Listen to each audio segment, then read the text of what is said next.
সহিষ্ণু, নিশাচর ও লাজুক প্রকৃতির প্রাণী। প্রজাতি। জাতিগত দিক থেকে তক্ষক দুই জাতের হয়।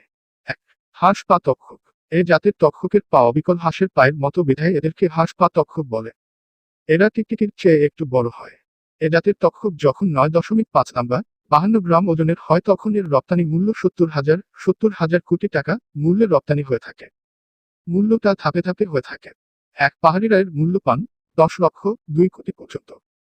2, মধ্যস্বত্ব ভূমি, যথা দালালরা পায় 5 কোটি থেকে 1,000 কোটি টাকা পর্যন্ত।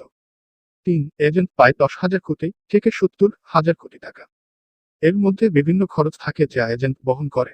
এদের বিচরণ স্থান পাহাড়ি অঞ্চলের নদীর পাড়ে পাথরের স্তরের মধ্যে, যা বাংলাদেশের পাহাড়ি অঞ্চল যথা খাগড়াছড়ি, রাঙামাটি, বান্দরবান জেলার পাহাড়ে পাওয়া যায়। সচরাচর এরা মানব নজরে পড়ে না।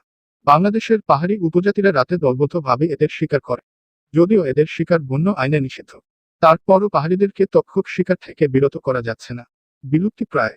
প্রতি বছর মানুষ ঠকানো চক্রের হাতে এ প্রাণীর নিধন হচ্ছে অগণিত হারে, যা আমরা কল্পনাও করতে পারবো না। এ নিধন ঠেকাতে বন বিভাগ চেষ্টা চালাচ্ছে, যদিও সফলতা নাই তেমন। কিভাবে হবে? রক্ষক যখন বক্ষক তখন রক্ষা পাবে কিভাবে? আমাদের দেশে কালচার হলো যে যে শাখায় চাকুরি করবে সে শাখার কাজ না করে লোড করে। কিছুদিন আগের কথা, রাঙামাটি জোনে এক বনবিভাগের কর্মকর্তা তক্ষক সিন্ডিকেটের সাথে ধরা পড়ে চাকুরি হারায়। তক্ষকের বিকৃত কোটি টাকার মায় অসংখ্য বন কর্মকর্তা মায়াজালে ফেসে আছে, তারা নিজেরাও জানে না যে এটা একটা মায়াজাল।